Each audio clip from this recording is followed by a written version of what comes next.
Santo Tomás de Aquino es la voz de la Iglesia.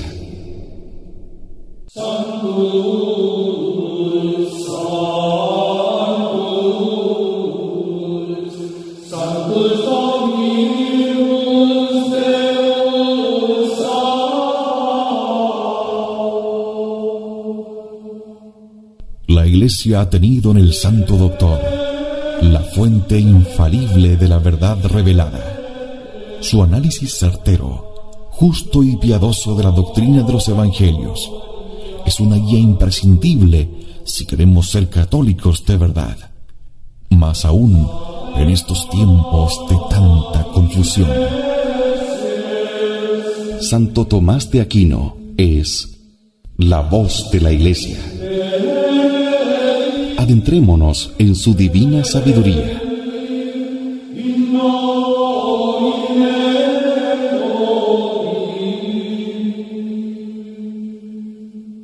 En Convicción Radio.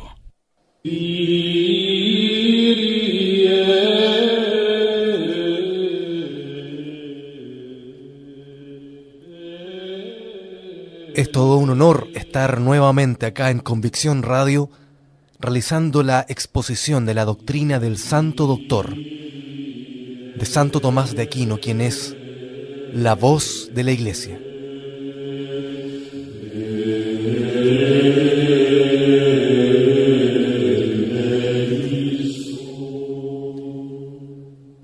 A partir de ahora comenzaremos con los comentarios que realiza Santo Tomás de Aquino respecto del credo, de aquello que la Iglesia nos manda a creer.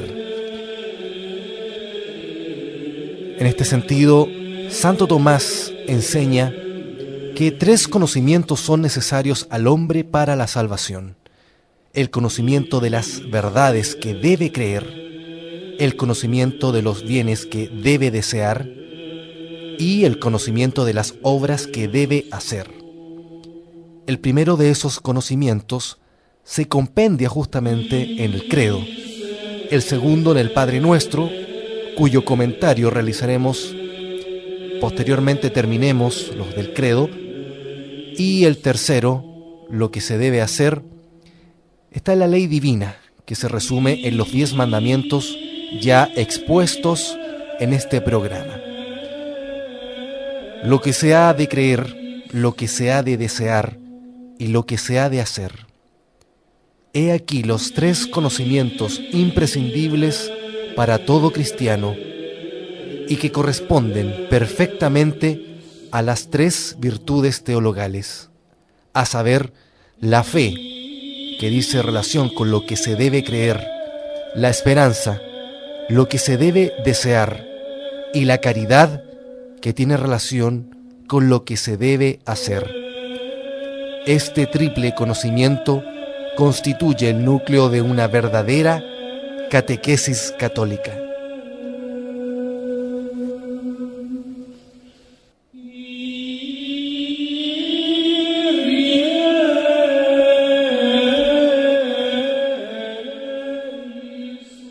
Exposición del símbolo de los apóstoles. Lo primero que es necesario al cristiano es la fe, sin la cual nadie merece ser llamado cristiano fiel. Pues bien, la fe aporta 4 bienes. El primero es que por la fe el alma se une a Dios. En efecto, por la fe el alma cristiana contrae una especie de matrimonio con Dios, conforme a estas palabras del Señor a Israel: te desposaré conmigo en la fe. Y por eso, cuando el hombre es bautizado, primero confiesa su fe al responder a la pregunta: ¿crees en Dios? Porque el bautismo es el primer sacramento de la fe. Lo dice el mismo Señor: el que creyere y fuere bautizado se salvará, porque sin la fe el bautismo es inútil. Más aún, hay que saber que sin la fe nadie es acepto a Dios, como lo enseña San Pablo. Sin fe es imposible agradar a Dios. Por esta razón, San Agustín, comentando aquel texto de Romanos 14, versículo 23, todo lo que no procede de la fe es pecado, escribe: donde falta el conocimiento de la eterna e inmutable verdad, falsa es la virtud, aún con las mejores costumbres. El segundo bien es que por la fe se incorpora en nosotros la vida eterna, porque la vida eterna no es otra cosa que conocer a Dios. Por lo cual dice el Señor: la vida eterna consiste en conocerte en ti, al solo Dios verdadero. Pues bien, este conocimiento de Dios comienza acá por la fe, pero alcanza su perfección en la vida futura, en la cual conoceremos a Dios tal cual es, por lo que se dice en Hebreos 11, versículo 1, la fe es la substancia de las realidades que se esperan. Por consiguiente, nadie puede llegar a la bienaventuranza eterna, que consiste en conocer verdaderamente a Dios, si primero no lo conoce por la fe. Bienaventurados los que no vieron y creyeron, dijo el Señor.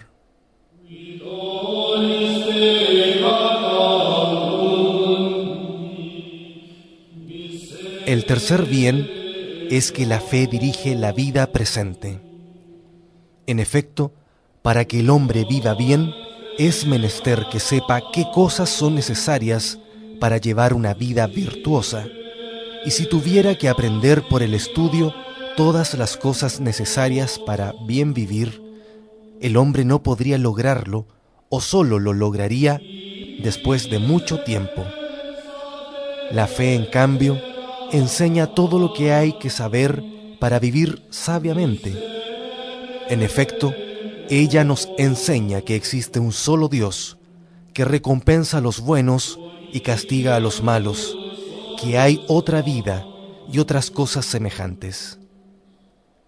Estos conocimientos son suficientes para incitarnos a hacer el bien y evitar el mal. Mi justo, dice el Señor, vive de la fe.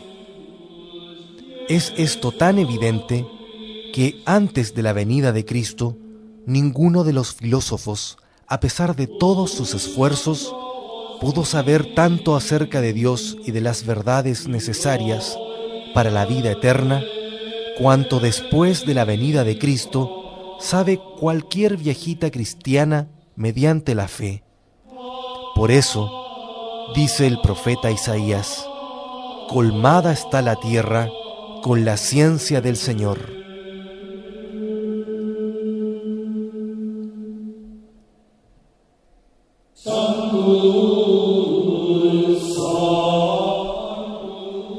El cuarto bien es que por la fe vencemos las tentaciones.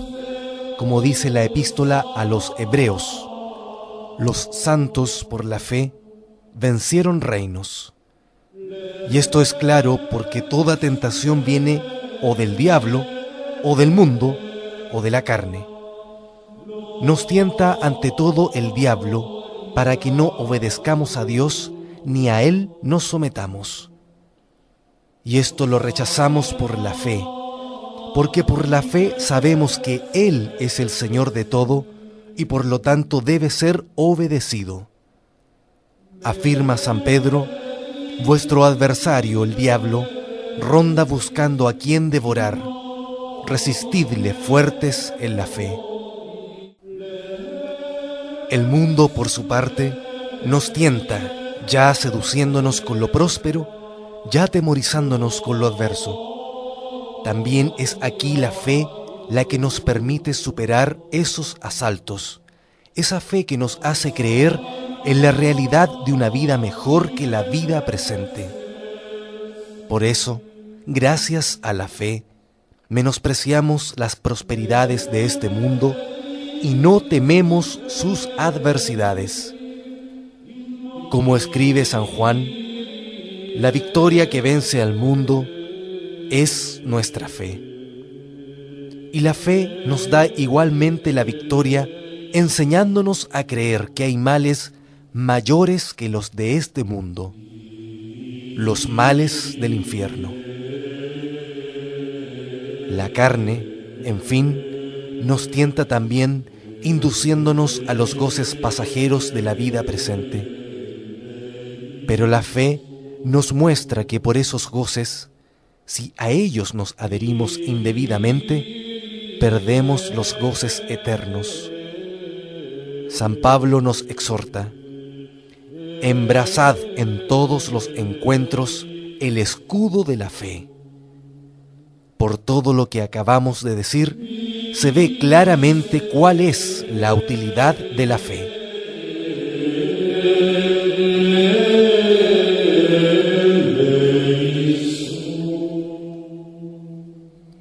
Pero puede alguno decir: es absurdo creer en lo que no se ve, así es que no debemos creer en lo que no vemos. Respondo: en primer lugar, la imperfección de nuestro entendimiento resuelve esta dificultad. Porque si el hombre pudiese conocer perfectamente por sí mismo todas las realidades visibles e invisibles, necio sería creer en lo que no vemos.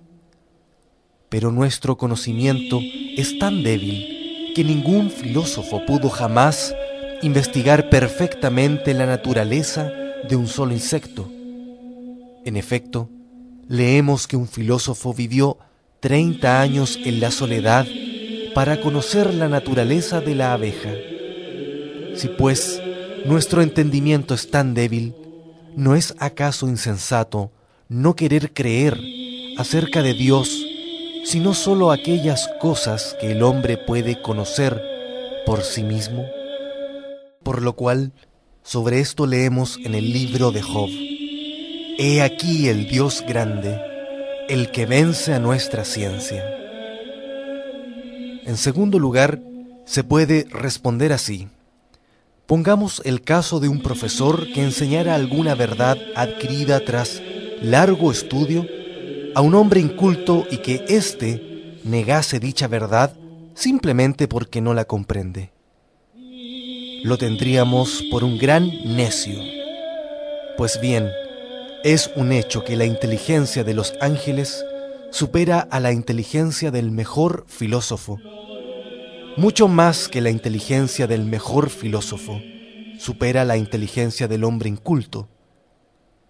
Por lo cual, necio sería el filósofo si no quisiera creer lo que dicen los ángeles, y con mucha mayor razón lo sería si no quisiera creer lo que afirma Dios.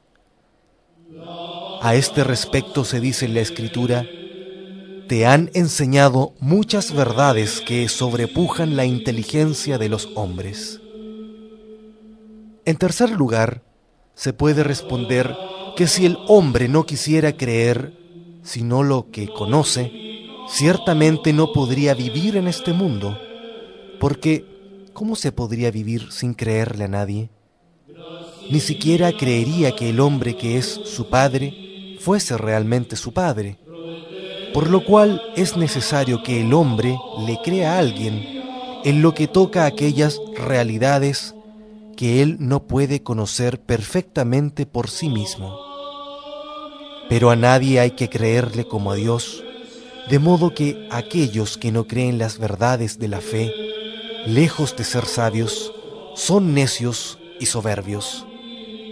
En efecto, el apóstol escribe en la primera epístola a Timoteo: el que no se adhiere a las santas palabras de nuestro Señor Jesucristo es soberbio, nada sabe. Por eso dice en segunda de Timoteo: sé bien en quién he creído y estoy cierto. Y a su vez dice el eclesiástico: los que teméis a Dios, creedle. Se puede también responder que Dios prueba que aquellas cosas que enseñan la fe son verdaderas. En efecto, si un rey enviase cartas selladas con su sello, nadie se animaría a decir que esas cartas no proceden de la voluntad de ese rey. Ahora bien, consta que todo aquello que los santos creyeron y nos transmitieron acerca de la fe de Cristo está visiblemente marcado con el sello de Dios. Ese sello divino son aquellas obras que ninguna pura criatura puede hacer. Son los milagros con los que Cristo confirmó las enseñanzas de sus apóstoles y de sus santos. Si dices que nadie ha visto hacer un milagro, respondo: consta que todo el mundo adoraba a los ídolos y perseguía la fe de Cristo, como lo atestiguan incluso las historias de los paganos. Y sin embargo todos, los sabios y los nobles, los ricos y los poderosos, y los grandes, se han convertido a Cristo por la predicación de un pequeño número de pobres y simples que anunciaron a Cristo. Ahora bien, o este es un hecho milagroso o no. Si es milagroso, he respondido a tu objeción, y si no, yo digo que no puede haber mayor milagro que la conversión del mundo entero sin milagro. No busquemos, pues, otra demostración.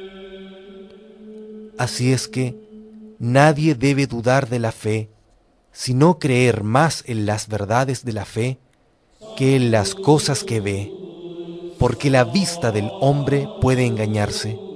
En cambio, la ciencia de Dios es siempre infalible.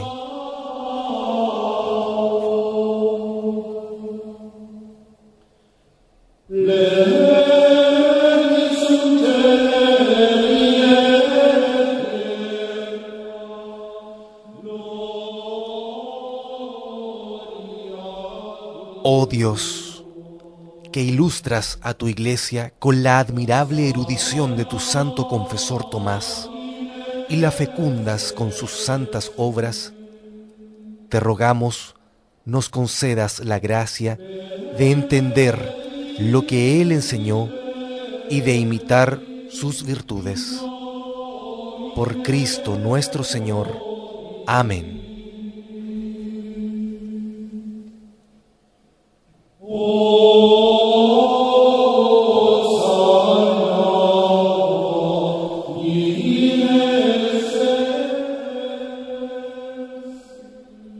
Continuamos en nuestro próximo capítulo de Santo Tomás, la voz de la Iglesia, con el primer artículo del credo. Creo en un solo Dios, Padre Todopoderoso, Creador del cielo y de la tierra. Hasta una próxima ocasión. Que Dios nos bendiga a todos. Muchas gracias.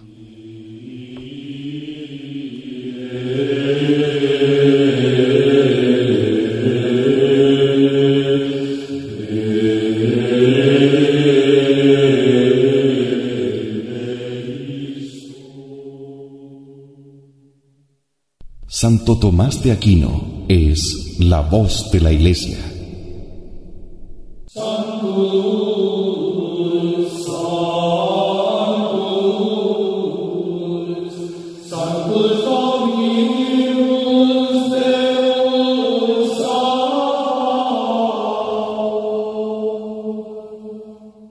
La Iglesia ha tenido en el Santo Doctor la fuente infalible de la verdad revelada. Su análisis certero, justo y piadoso de la doctrina de los Evangelios es una guía imprescindible si queremos ser católicos de verdad, más aún en estos tiempos de tanta confusión. Santo Tomás de Aquino es la voz de la Iglesia. Adentrémonos en su divina sabiduría.